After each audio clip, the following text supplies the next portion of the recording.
You're listening to The Voluntary Life, where you can hear ideas for finding freedom in an unfree world. Visit thevoluntarylife.com to connect with the show and hear all past episodes. Here's your host, Jake. Hi, it's Jake here. Welcome to The Voluntary Life. This is an episode about the pros and cons of two different paths to entrepreneurship. I'm talking about being self-employed versus being a business owner. And I'd like to talk about the advantages and disadvantages of both those options. And to finish by talking about how difficult it is if you get stuck in between those two options, and piles of money is to be clear about which one it is that you're pursuing. So this is just my opinion based on my own experience. I come from the business owner side of things. I developed and sold my own business, but I also have lots of friends who have pursued the freelance or self-employed route and got lots of benefits out of that route too. So I think I've seen the pros and cons of both sides, and I do think there are advantages and disadvantages to both. But I'm also really interested to hear if you have different views about being self-employed versus being a business owner. So let me know what you think. So let's get started with, first of all, looking at self-employment. This is where you are selling your own time and keeping all of the revenue from that and paying your own expenses, but working as a freelancer or self-employed person for other people or companies. And this, I think, can be a really great choice if you have the right circumstances. The best circumstances that I've seen for this is when you have a valuable skill and you also have good contact to customers or clients within your industry. For example, a friend of mine worked as a management consultant and knew a lot of people in his industry. He was able to go freelance or become a self-employed consultant, and he knew a lot of people who valued his expertise and trusted him and were willing to employ him. And because he had such low overheads, no employees, no real fixed costs, he was able to charge a much lower price than competing companies, but still to charge enough to make a very healthy income for himself. And that enabled him in that period of his life to be a stay-at-home dad for the first year and a half of his son's life. And it was a great opportunity, gave him a lot of free time. And that's one of the things I think can be a real advantage of going the freelance or self-employed route. You can typically earn a very good living, but have a lot of flexibility in terms of your time. A lot of people who choose to go traveling or take time off are able to fund that through doing short bursts of kind of freelance work, self-employed work. The disadvantage of choosing this route is that you're still very much dependent on your work time for generating income. So you're not developing a business independent of yourself that has value in itself that you can potentially sell one day in the future, or you can use for passive income in the future. So it provides a lot less opportunity for long-term financial freedom. Gives you a lot more freedom up front in terms of your time and flexibility, but doesn't necessarily give you that long-term financial freedom that comes from developing a business. The other downside, I think, to being freelance is that it can be hard to sustain over longer periods of time because those advantages that you have get worn away. So, for example, let's say that you know a lot of people in your industry and you're able to quit your employed job and go freelance. You still know these other people who will then employ you, and therefore you don't have a lot of search costs of finding new customers. However, over time, those customers might no longer need your services, and those initial customers can dry up, and then you have to start spending money and time and effort in marketing yourself, in finding customers.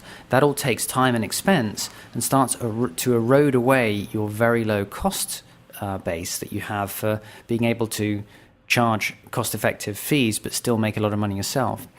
And also those valuable skills that you have, they can get eroded over time as well, which means that you may need to invest in other things to keep the value of your work up. So you may need to buy new software and new equipment and so forth.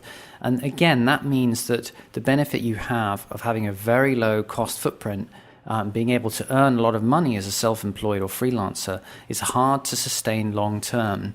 And you get dragged more and more in towards kind of developing a business where you're employing people and investing in things and marketing and so forth, which you start to lose those benefits of the self-employed model. So that's the self-employed version of things. I think if you're going to do it, it can be great to take advantage for the period that you do have the opportunity to do so, but be careful that you're not developing a business without kind of realizing it and all of the risk and cost that goes with that.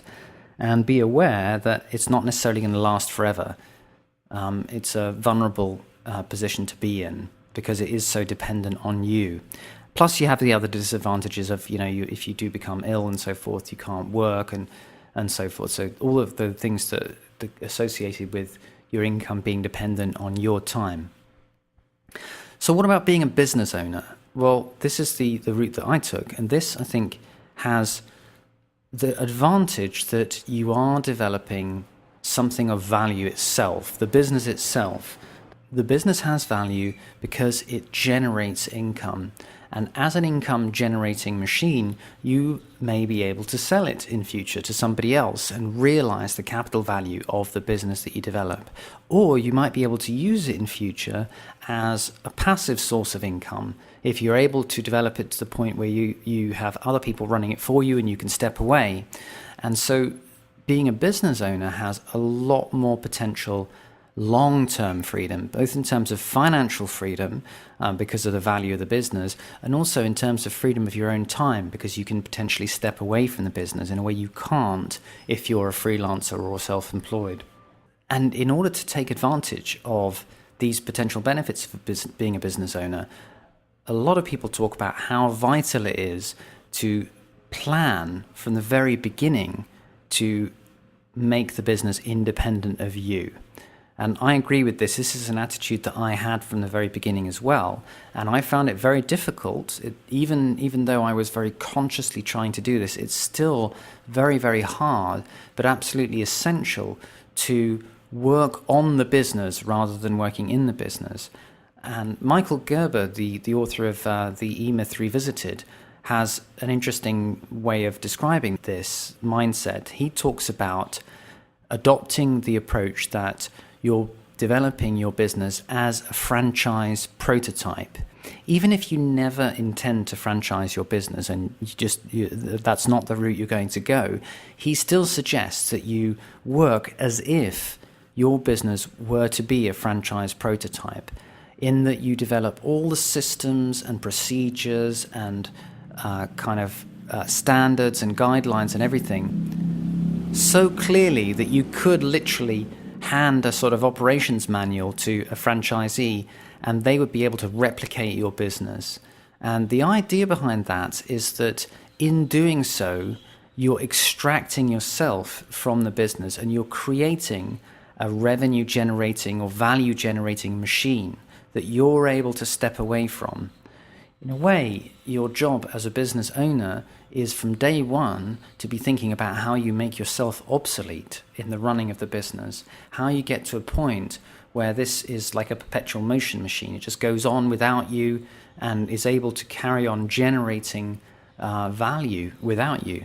Another way of thinking about this that a couple of people talk about, I think that Tim Ferriss talks about this in the 4-Hour Workweek, and also Derek Sivers in his book, Anything You Want, is to think of developing the business in such a way that you're able to take 6 months to a year off and you would come back and your business would still be going even stronger than when you left it. If you're aiming towards doing that kind of thing, it will force you to put procedures in place to make the business independent of you. And the advantage there is, again, that you have that financial freedom and longer term time freedom to step away from your business. There is a big downside up front compared to being a freelancer, and that is you have a significantly higher level of risk, because typically developing a business as a business owner involves a lot more investment, so there's more financial risk involved. You are typically actually buying capital goods and software and hardware infrastructure and potentially hiring people and so forth. And not only that, but you also, in the initial period, you have significantly less time.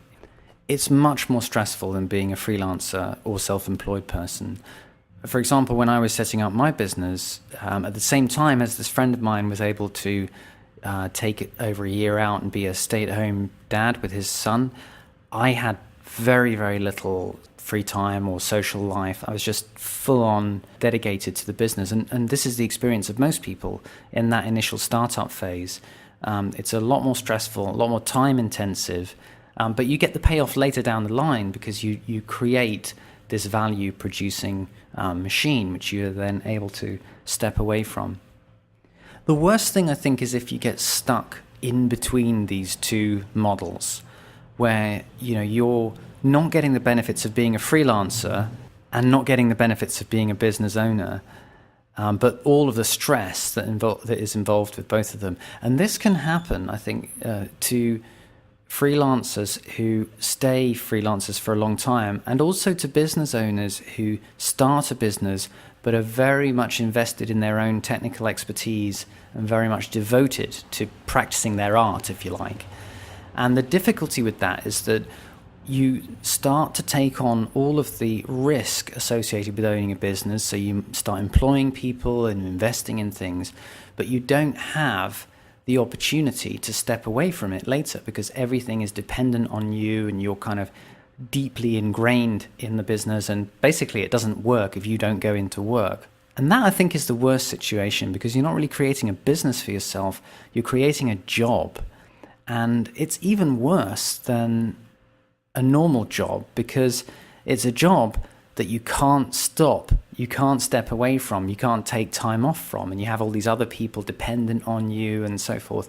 So that I really think is worth being very careful about. If you're interested in entrepreneurship, it's a great opportunity to look at being either a business owner or to look at being a freelancer stroke self-employed person. And each of those routes has its own benefits and its own disadvantages.